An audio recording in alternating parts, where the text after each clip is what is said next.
Good afternoon, everyone. Welcome to our Return to Learn Stakeholder Survey webinar. I'm Deanna Barash, Assistant Superintendent of Teaching and Learning. With me today is Eric Whitney, Assistant Superintendent of Human Resources. We want to take just a few minutes today to explain to you our next steps in our stakeholder feedback regarding Return to Learn and what you'll be seeing as options on the survey.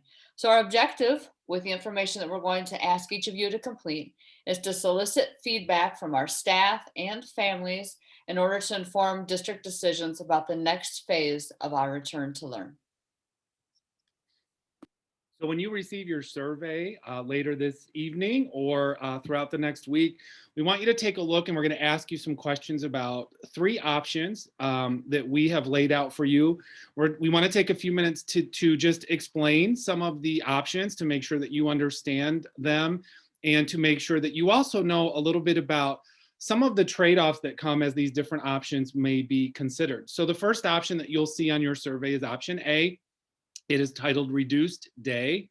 The reduced day will include about 5 hours of in-person instruction for students at all levels, K through 12.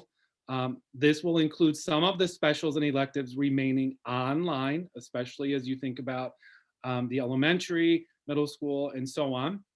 This reduced day option would be 5 hours of in-person instruction, 4 days per week, with the Wednesdays continuing to be remote learning.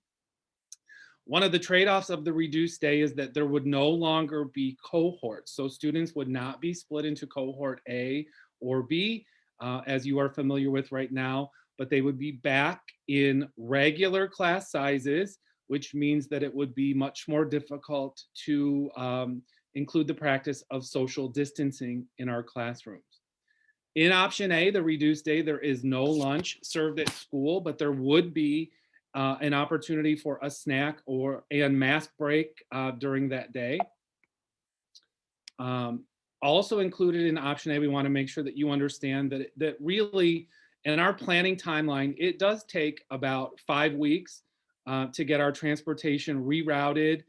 We would be asking families who needed transportation for this reduced day schedule if it were implemented, and do all of the planning. So that would be about 5 weeks, which we believe would really allow this option to be implemented no sooner than April 5th, which is when we return from spring break. In option A, in the reduced day schedule, we would obviously continue with face coverings as our policy, and our hygiene practices of hand washing and cleaning before and after as often as possible.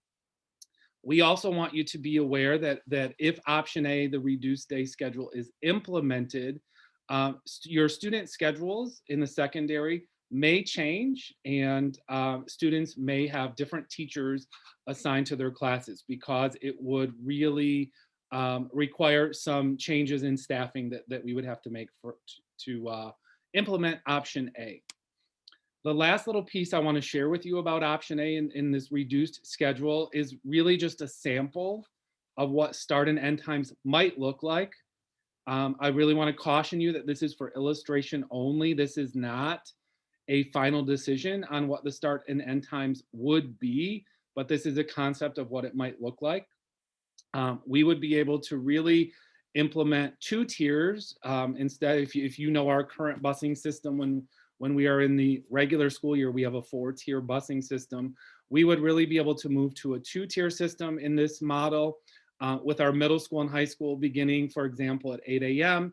That means they would end at 12:53 p.m. or roughly in this sample. And then all of our elementaries could begin at about 8:50, ending at 1:42. So that is really what option A, the reduced day schedule, looks like. And when you get your survey, we're going to ask for your thoughts on how you feel about that.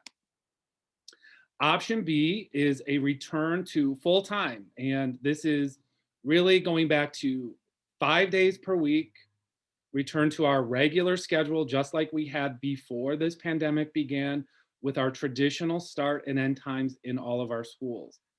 In option B, if we were to return to that full-time learning plan, there would be no cohorts.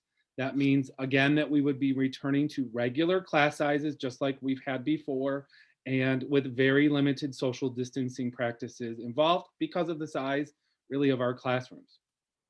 Lunch would be served at school in option B in that full-time learning scenario. So that would be something for you to be aware of.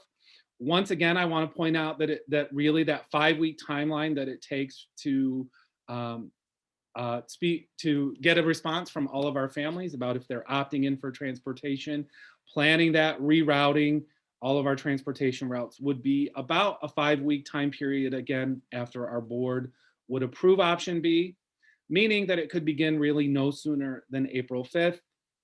Obviously, in option B, we would continue with face coverings and our hygiene practices of hand washing, etc., hand sanitizer, and so on. And please be aware that your students' schedules and assigned teachers may also need to change in option B because of some of the staffing adjustments that we would have to make to implement.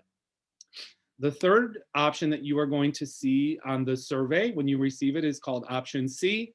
And that is really continuing with the hybrid plan that we have in place.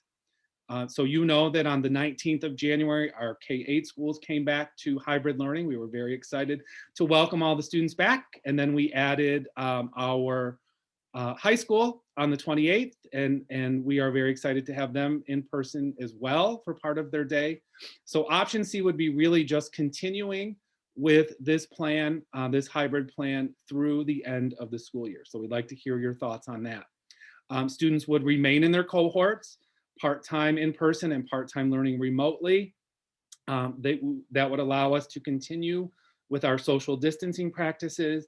And it would also mean that lunch would not have to be served at our schools. So when you get that survey, please take a look at A, B, and C. These are explained on the survey as well, so you can have a recap of that information there and let us know your feedback.